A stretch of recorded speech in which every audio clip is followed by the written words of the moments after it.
Hello, ulit si Madam Mamay, no? Ang inyong tarot guide. No? Welcome po ulit, no? Sa ating ano ha, ating tarot. Unang-una gusto kong mag-thank you, no? Sa inyong lahat. Sobra kong na-appreciate yung mga suporta, comments at energy na ibinibigay ninyo sa bawat video.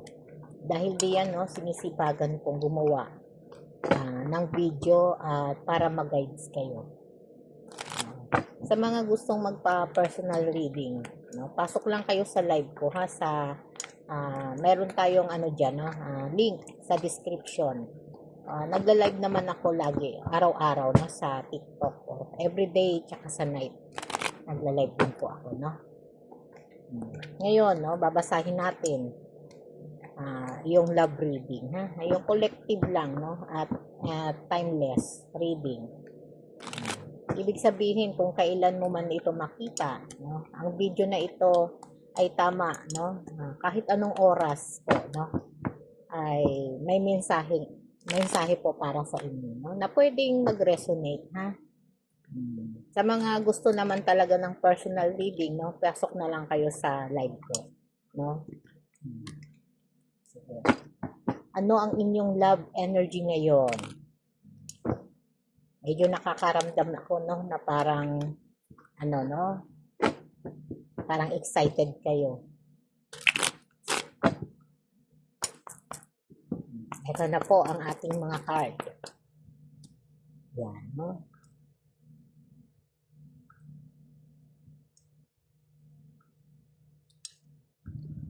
Bigat ng card natin, ha. Dito po, no, medyo nakakaramdam ako ng ano, no, parang kinakabahan, natatakot, no. Parang ayaw mo na munang mag-open up, no, pagdating sa love. Kasi parang marami kang pinagdaanan, no. At maaaring nasaktan ka na dati o may mabigat na karanasan, no, na dala-dala. Dala-dala mo pa rin, no, hanggang ngayon. At ito po, no, pinapakita pa rin po dito, no, yung energy sa saga. Dahil no, takot ka pa, no, nabubuk ulit, no. Baka maulit lang ang dating sakit, no. Dito po, no, nakikita ko rin, no, na parang may tao ka na laging nasa isip o hindi pa tuluyang binitawan mula sa past. Kahit siya yung lumayo, no? Kahit siya yung lumayo pagdating sa connection ninyo, no? At wala na siya ngayon, no, sa buhay mo. Pero yung energy niya, no, naka-attach pa rin po sa iyo. At syempre, no, kaya nga dito, no, kaya kahit may bagong dumating o nag-e-effort para sa iyo, parang hindi mo sila nakikita, no? Parang ayaw mo rin silang makita, no, ng buo kasi ang focus mo ay nasa nakaraan pa rin. Pero may energy dito, no, na isang tao na lihim na may feeling sa iyo, no, para sa iyo ay hindi siya yung tipo ng tao na sobrang magpapakita o pero may maliliit na effort na siyang ginagawa para maramdaman mong nandyan siya.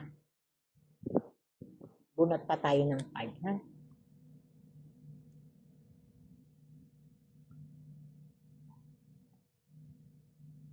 Sana po nakaka-resonate po kayo, no?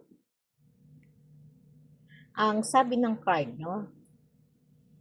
Pero ngayon po, no, parang nag-overthinking ka, no? Para sa past mo. No? Nahirapan ka talagang mag-move on, no? Pero yung isip mo at puso mo ay di pa rin bukas, no, para sa ibang tao. Parang hindi mo napapansin ang mga effort niya. No, ang sabi sa iyo ng card ngayon ay gumising ka na, no? Gumising ka sa katotohanan na wala na ngayon, no? Wala na ngayon yung person mo sa iyo.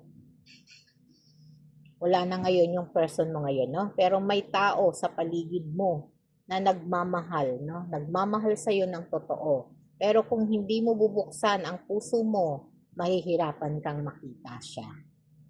no? At nandito naman po no, si King of Wands, no? Tahimik lang siya, no? Steady. Steady lang siya, no? Pero kung titignan mo, yung taong ito, hindi siya nagmamadali, no? Hindi niya kayang pwersahin na mahalin mo siya. Pero sana bigyan mo daw siya no ng tsansa no na malinis ang intention niya, no? Yung tao na to ay talagang parang seryoso naman po pagdating sa iyo, no? Tahimik lang, steady lang siya, no? Parang naiintindihan ka naman niya, no? Naiintindihan ka po niya doon sa mga pinagdaanan mo, kung ano man, gaano man kabigat yung mga pinagdaanan mo, no?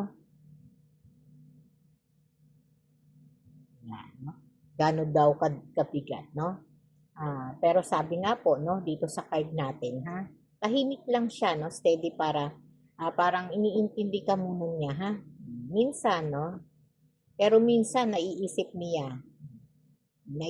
rin niya, kung mapapansin mo ba siya, o baka nauubos na din, no? O maubusan na din siya ng panahon at effort, no? Kaya, wag mo siyang, no? Parang hindi mo siya masyadong pinapansin. Kaya dito po, no, parang pinapayo sa iyo, ha? Pinapayo po sa iyo ng card, no, na dahil ang alam mo, no, parang ang bigat pa rin po ng energy mo, ha? At hindi ka pa rin po, no, nakaka-recover pagdating doon sa, no, sa past mo, no? Pero, naaalala mo man, nasasaktan ka man, no? Kasi dito, no, ay talagang nagkaroon ng love triangle sa connection na meron kayo, ha?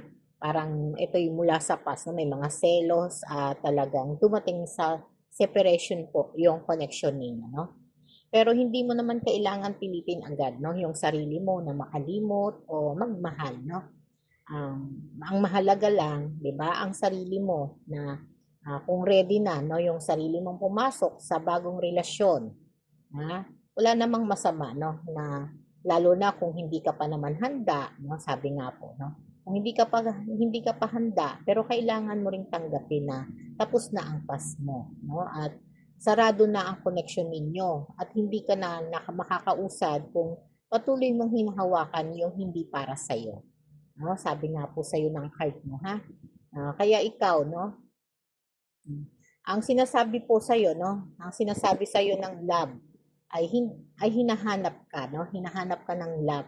Yung para sa iyo, namamahalin ka ng wagas, no? Sabi nga dito, no? Parang magugulat ka pa dito sa reaction ng love, no? Ikaw na lang, no? Ikaw na lang talaga. Sa'yo na lang talaga, no? Mamahalin ka ng wagas, no? Kasi yun yung gusto mo, no? Yun yung pinapangarap mo. Yung taong ipaglalaban ka, no? At di ka pakakawalan, na hindi tulad ng dati, no? Kaya ikaw, no? Ikaw ay parang pinapaalalahanan o pinipili, no? O pinapapili po, no? Kailangan mong pumili kung bubuksan mo ang puso mo para sa bago. Already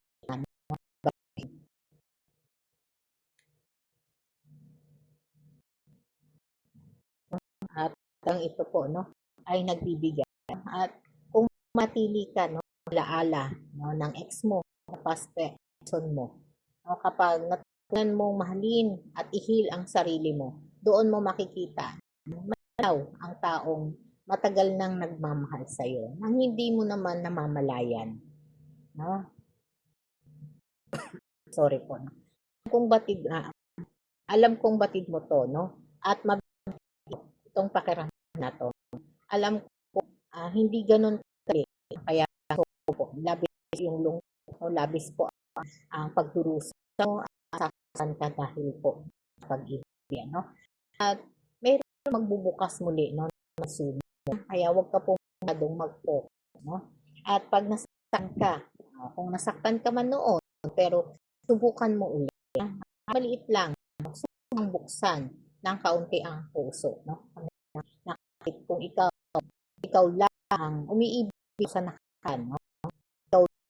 Ikaw lang ang malulubog sa kalungkutan, talagang kapighatian.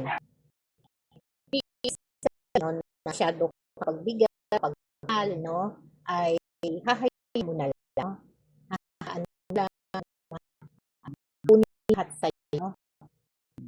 At ito po, parang sinabi nga dito, card mo, ang lahat ng lumalabas sa'yo, parang ng tuloy.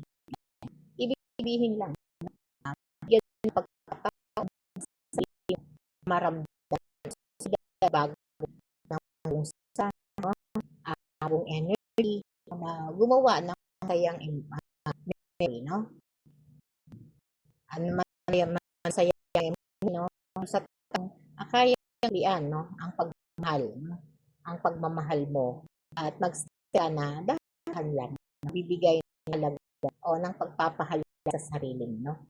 Piliin mo o unahin mo ang puso mo, hindi para isang pag-ibig, kundi pumili ng pag-ibig.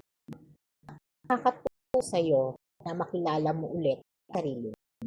Kahit naritaan mo, no? Dapat datang mahalin. Kaya muna, mag-rest ng magbakasyon, kahit isang araw lang, para makapag-isip ka, no? At po, no? Thank you for listening. Kung tumama sa inyo, share mo naman. Pakishare lang. Comment mo yung part na nakasonate. Ang susunod po ulit. Sa may gusto, no, ng personal para makakuha kayo. Ha? Pwede kayo reading sa description natin, no, yung link sa aking Facebook page at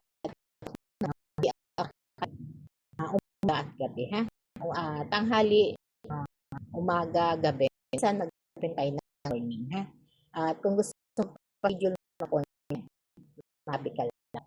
Salamat po.